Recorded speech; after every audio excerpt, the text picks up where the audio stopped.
Earlier this year, I set a goal to sit down and read every day.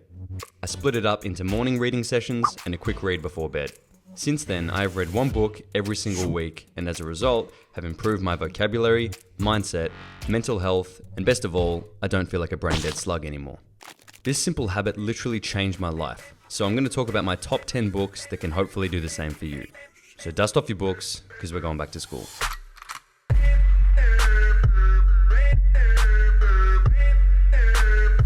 So guys, welcome to the video. Now, this is a very different video. It's nothing fitness. It's literally just, I think if a few people watch this and take what I took out of reading, it's 100% worth it, because this literally, like I said, it actually changed my life.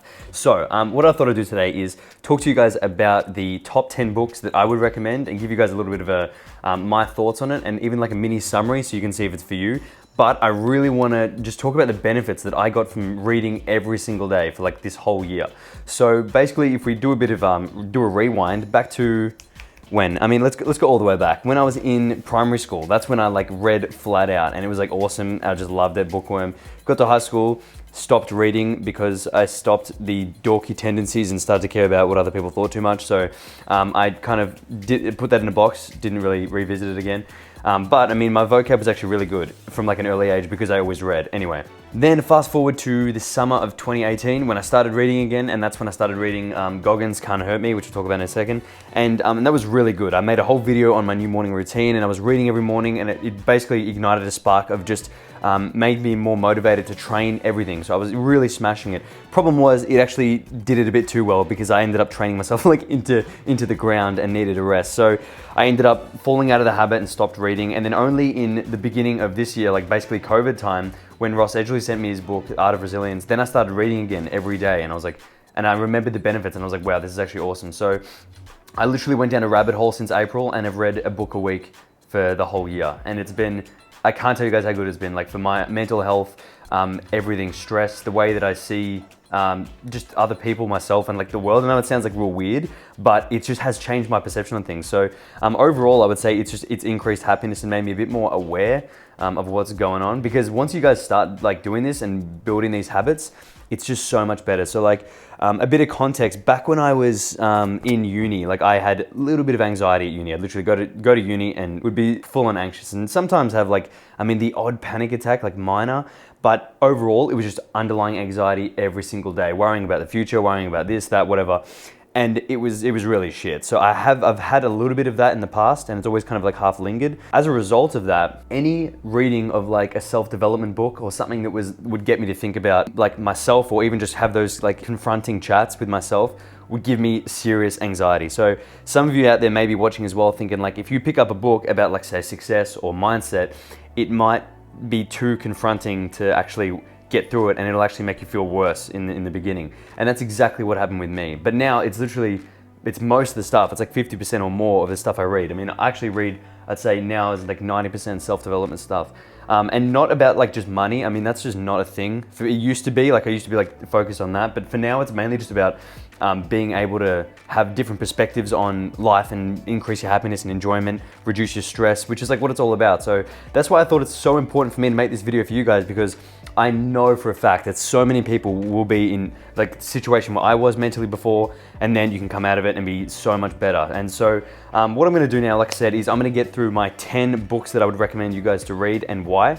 And if anything really speaks to you, you can start on one of them, but I really recommend you guys get into the habit of reading. So to start this off, and you're thinking, okay, well, when? This is when I like to read. I have been reading first thing in the morning every day. I think this is a must. I think Joel does this as well every morning, hasn't missed a morning. If you start the day off well, say reading something good, a good message, something positive, something more insightful and real, instead of scrolling on social media and just being just absorbing all this bullshit and comparing yourself, you'll feel so much better. As an example, I can scroll on social media first thing in the morning, see everybody else doing so well, my brain's still half asleep, and I'll automatically just feel like shit. And you guys would do the same thing. You might even see one of my posts and then feel like shit. It's just not the right thing to do in the morning. So you need to start your day off really well. Now, what I would recommend is morning reading 100%. So for me lately, I've been getting up. I'll do that Wim Hof breathing. If you guys haven't seen that, check the shower video. Then I'll get in a cold shower, and then I'll start my reading. So if you guys have to get up early, just get up earlier, I think. Joel does this. He gets up at 4, does his whole routine. And then I also read at night. Now, I will read usually 2 different books, but I mean, it doesn't matter, it's up to you guys. I like to read at night because it helps me relax and wind down as well. So if you want to pick a book that's a bit more chilled, like maybe like a mindset one, or like a meditation kind of style, we'll get into that in a second. But that's really good because then you can kind of switch off and and you just sleep 10 times better anyway. So yeah, I haven't even discussed the benefits of sleep. It's ridiculous. So let's just get into the very first book that I would recommend, and that is the first book that I properly read in a long time, and that is David Goggins' Can't Hurt Me. Now, like I said, this book will make you guys, it'll just light a fire in your guts, and it sounds so brutal. It's like a fire into the belly, and you'll just want to work. Like, you'll just really want to work hard. He has done some insane things, and he basically thrives off pushing himself more than he thinks he's capable of, and more than other people think they're capable of. So one of my favorite bits from his book is he said that everybody usually quits at 40%, and I think it's like so true. As soon as things get hard, remind yourself you're only at 40%, you've got so much more, and I guarantee you'll go more. So like those little things like that has always been, that's been a sick take-home point for me, and I've applied that all the time. But like I said, you can, if you like have the mentality of like very focused and like obsessive, which I can be, you can take it too far. And like I said, I was eating no food, getting super lean, and doing way more than my body can handle, and I didn't rest enough. So that was a lesson there. But anyway, I would suggest that book because for anyone, like anybody can read that and be pumped up to do some stuff and just see what they're capable of. So Can't Hurt Me, really, really good. Now, the next book I recommend is Atomic Habits. Again, this should be for everyone, I think. This is just about creating better habits and how to break bad habits. And these are like really good practical advices that you guys can actually do today. He talks about like when you're making new habits, you want them to be like obvious and attractive, easy and satisfying. So what you can do is like give yourself little rewards for making new habits. And again, in the opposite of that, if you want to break bad habits, you can make them less obvious. So this is something as simple as removing the triggers that would like trigger a bad habit. So really easy practical advice in that one. And everybody seems to love Atomic Habits. I think it's a good starting point too, just to basically evaluate where you're at, get rid of the bad habits, add in some good ones. Now, next up is where I went down the rabbit hole of Stoicism, thanks to my bro, Ross Edgerly. So Ross is also from Gymshark. He's an absolute madman, nicest guy ever. And he sent me his book. Now, I've spoken about Ross's book so many times because that was really the catalyst for me that made me read heaps more and made me basically change the way I'm thinking and go down this whole Stoicism philosophy stuff, which we'll talk about in a second. So basically, Ross, if you didn't know, he swam around Great Britain. So The Art of Resilience basically documents that whole time and how he was able to stay so resilient in the face of all these like challenges and adversities. So he drew on an old philosophy called like Stoicism. It's a Stoic philosophy. I think it's like 2,500 years old. And basically they have these like underlying principles that they just like live by. And it's basically like being very resilient, and it's not worrying about things you can't control. It's only really doing what you can and kind of being very accepting of things. Like, so it's very interesting. So what happened, I read Ross's book and it was awesome, couldn't put it down. And then that led me to reading all of the other Stoic books that he referenced and just went down a massive rabbit hole. So I will basically talk about those in a second, but for those who like want to get into that as well, that leads me into the next book, which is The Obstacle is the Way. Now, Ryan Holiday writes a whole bunch on Stoicism, and it's good because it makes it easy to digest. It's not like some of the Stoic books are literally 2,000 years old or like more.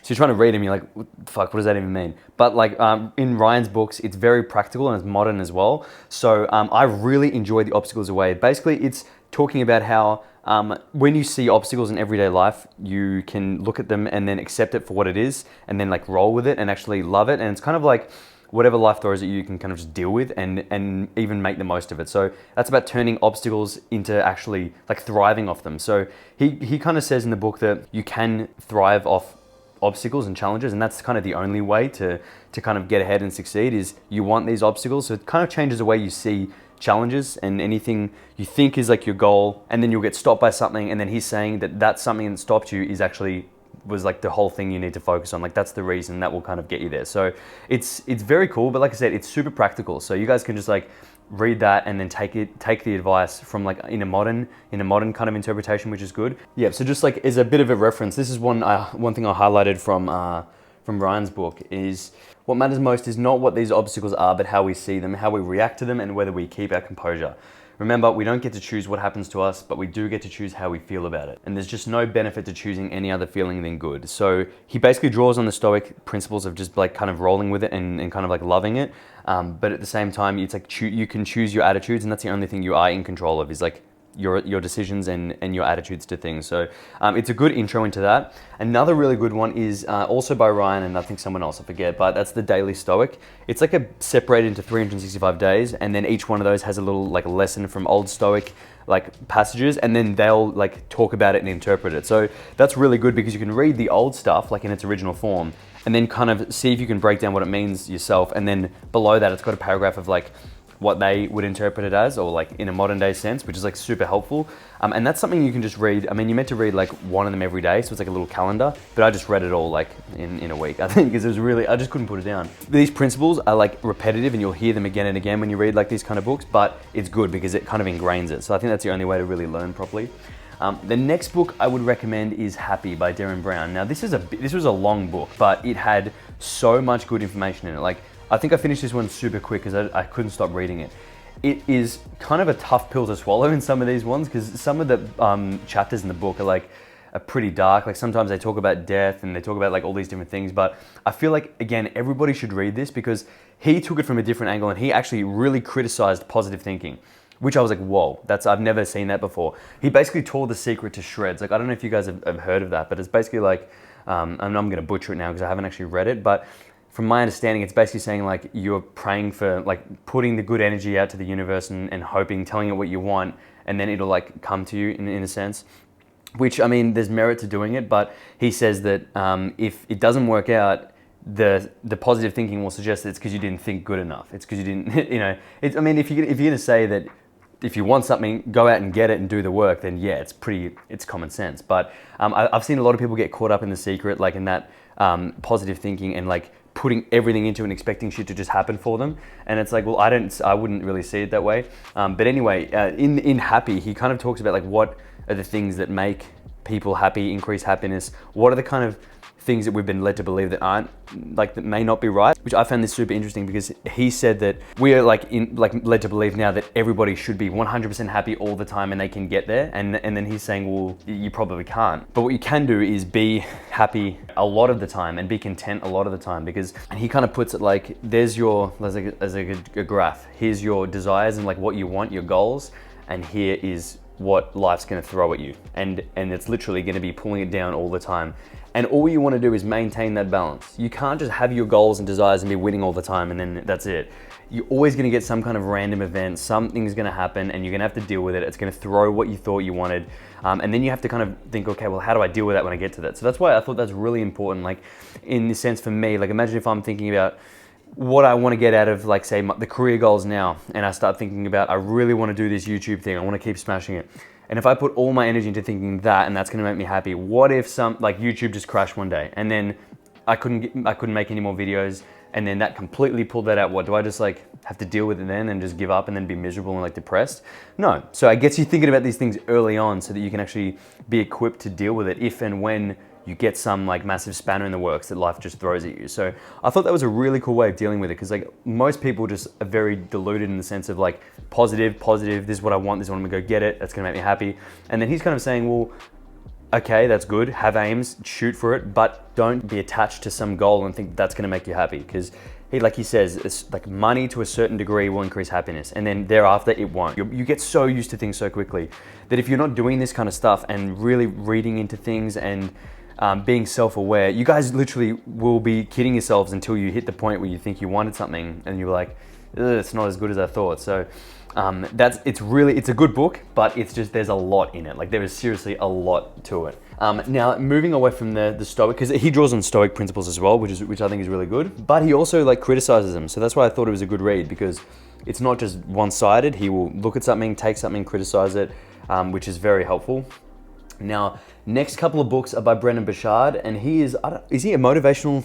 He's like a motivational author, but I think he's just awesome. Like, some of the stuff he says is just sick. So the first one is High Performance Habits.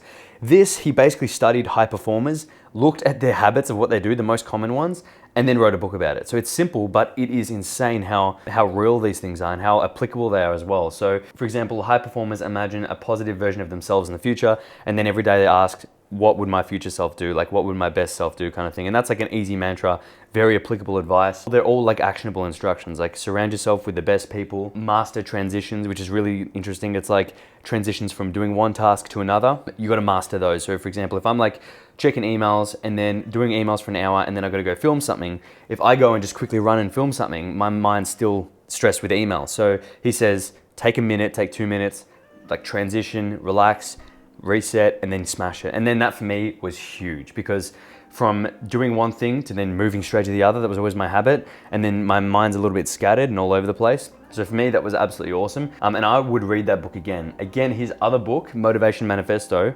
was just sick. So if you guys want a book to basically talk about motivation and make you ask yourself those questions and really get pumped up, or if you have ambition but you don't really know what to do with it, or you don't know where to start, that's a really good one. So one of my favorite bits from that is we all have a choice of aversion or ascension. So basically every time you're confronted with something, you can either choose to be fearful and avoid it, or you can choose to be like bold and brave and kind of face it and face the challenges. That's why literally, you can't see that, I'll get this up. I've got this new poster from Drip UK, Mo Samuel's brand. It says ascension over aversion, which I think is sick. That is a really good one. And also he basically talks about being true to who you are and living your own life. Like he says, like the ultimate misery is living a life that's not yours.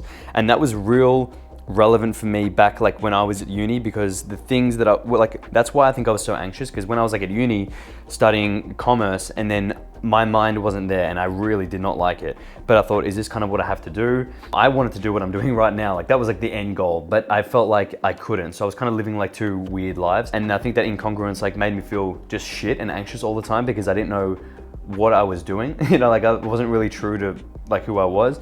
But as soon as I finished and started pursuing this, then it kind of started to click together, and I started to do what I wanted to do and what was more me. So I think that's a really good way of basically just finding out what you actually want from things, and I guess your true self, like without all this bullshit that social media and society kind of makes you feel like you should be doing and stuff. So I think that's just refreshing. It's a refreshing book. Next one is, I think, really good for anyone looking to get into kind of like the meditative side of things, and that's Think Like a Monk, brand new, by Jay Shetty. And this is a good basically introduction into meditation and mindfulness and all that without all the shit attached to it. Like I really enjoy reading about like the spirituality in books, but I can't stand the terminology and like all of the like, you know, the crazy shit. And you got ladies like lighting their hair on fire with candles and talking about all these random herbs, and that like puts me right off, you know. But reading books from people who actually explain it well in their own way, even skeptics who write these books, is like, that's what I enjoy, because it kind of teaches me about it from in a normal point of view, not all like mystical wizardry shit. So Think Like a Monk is really good for that, because like for me, if I worry about like possessions or my status in this or whatever it is, and feeling like I'm attaching myself and tying my identity and self-worth to how many, say, Instagram followers I've got, it's just a recipe for disaster, really. So I feel like that book came at a good time, because it's always good to get little reality checks like that, and it's super humbling in like in a legitimate sense. Another one that is one of my favorites is, well, two favorites. They're on breathing. One is Breath, I think it's just Breath, yeah, by James Nestor.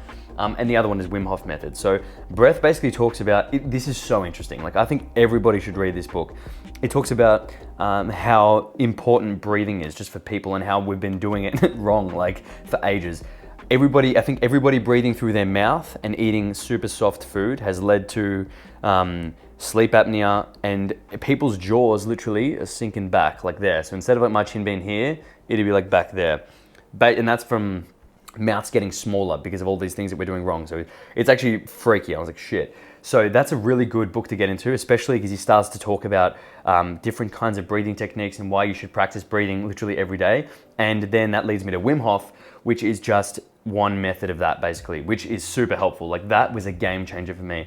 And since I posted that video on Wim Hof Method with the cold showers, I've had so many people commenting going like, this changed my life, it got rid of my anxiety, it like helped me with my depression, it got rid of all this stuff. So I think if there's that many people that can vouch for it, and I literally haven't stopped doing the breathing and cold showers every morning since 26th of September. What's the date today?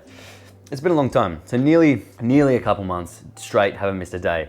And I feel really, really good. So I think Wim Hof method is a good one because it's one thing to do the exercise, but it's another to actually know why you're doing it and be a bit more invested in it. So all of these books, I just read on my iPad on Apple Books. It just saves you having to go get hard copies. But if you want to read hard copies, then obviously fair enough. But the good thing about the Apple Books or Kindle or something is you can just highlight within the app itself, and then you can go read over them, summarize them, take home points, read over it again in the morning. That's really helpful. Now, I'm gonna give some special mentions to a couple of books. One is a little bit more, a little bit weirder in terms of like the language and shit, but it's called Untethered Soul. Someone recommended it, one of my followers recommended it. And I read that, and that was good, talking about basically like the voice in your head and like how to kind of separate yourself from that. So that was pretty cool. Another really good one is Man's Search for Meaning. Now this was like super sad. That was on a Holocaust survivor who was actually I think he was a neurosurgeon, and he kind of like analyzed people when he was in the camps, and it was stuff like that I feel like is good for perspective, because so many people now think that they've got it really hard and I mean a lot of people do for sure, but it's just good to have perspective. Like while I was reading that book, anything I thought was a worry at the time, I was like, this doesn't matter, like this isn't shit. So I think that every now and then is amazing. You can't just be in your own bubble all the time. You need to have some kind of outside perspective of like other things to consider. Other people have it, do have it harder than you always. Now, 3 Stoic books, if you guys really want to get stuck into it. There's Meditations by Marcus Aurelius. This is like literally his diary entry. So imagine a 2,500-year-old diary entry, and he didn't think anyone was going to read it, and it was like literally a book. So that's crazy. That's really insightful. Another one is Seneca's Letters from a Stoic, I think it's called. That's good. It's a bit more laid back, not as crazy in the wording. And another one is Epictetus Discourses, and that's just like lessons from another guy. Again, they're all really old. Like these guys are like, they're old. And that's why the language is a little bit weird. I think it's been translated and it's still a bit like funny. You got to read shit twice. It's hard to get through. But if you are into the Stoic stuff and you want to kind of get more of a understanding on it, I think they're just good to read. So I end up going through those ones. But they are my top 10 and a few there that I think would really help you guys. So, because you never know where they're going to lead you into whatever you're going to think next. You just never know. So for me, it really, really helped my own mental health, like my mental clarity, and just being like 100% honest. It helped reduce anxiety and any kind of stresses that I had about where I was going, what I'm supposed to do, pressures. Like everybody goes through this stuff. I feel like because you guys will see like someone like me in my position doing this, like YouTube or whatever, it looks like we got it fairly easy, and the reality is a lot of us actually do. It's funny because you find people that literally do what I do and they just do nothing. They're like literally so lazy, but those same people could have the most stressed out, anxious, paranoid minds because they're not looking after themselves in that manner. So I think if I can help you guys to at least get on top of your own mental health, and I mean, I guarantee things will change. If somebody reads every day now and doesn't get a single benefit out of it, I will be extremely surprised. Your vocab will improve, you will sound smarter, you'll write smarter, you'll be more, depending on what you read, you'll just be more like well-versed in different perspectives, and you'll probably be more at ease, I would imagine. You'll stress less, and you'll have more clarity about yourself and where you want to go, and like your goals and what you want to get out of like life. And also I think you'll be happier because you'll have these conversations with yourself that you think, am I kidding myself? Is this what I really want? And all that kind of stuff, which is, I think is like, it's just a must. So again, weird kind of like topic in videos for me, but I mean, it's not, because I do this shit every single day. And I think everybody wants to better themselves in some way. If they don't, they're probably just a slug outside and they're happy with that. But I think everybody wants to be the best version of themselves. And in my opinion, the only way you guys can do that is if you read every single day. You make that a habit along with other good habits. But I think the only way to really get on top of it is to do something like this. It's a very easy habit, guys. Start with 10 minutes. Start with maybe 5, as long as you do it 5 minutes every day. But get into that habit, get into that routine, and let me know how you go. Honestly, I want to know how you guys are going with this. And also comment any books below that might have changed your life. Like literally all of these, I guarantee all of these books that I've just mentioned have changed my life in some way. They've affected in some way and has made me, I think, better in some aspects. So that's why I thought it'd be selfish of me not to share that with you guys. And if you can get the same thing that I got out of it, then that is all good. So that is it for this video, guys. I hope you enjoyed me rambling about my favorite books. This is Zach Perna's book club. Maybe this channel should just become a book club. We can discuss books, get some people on Zoom. But guys, that is it from me. So like I said, comment your favorite books, comment ones that have changed your life, and let me know how you're going with this. But that is it for me, and you guys definitely know what to do. Get reading and stay nice. All these sexy jeans in my section, and slide into your DMs in the PM and the AM. Then I slide into your feelings when you see just what I'm saying.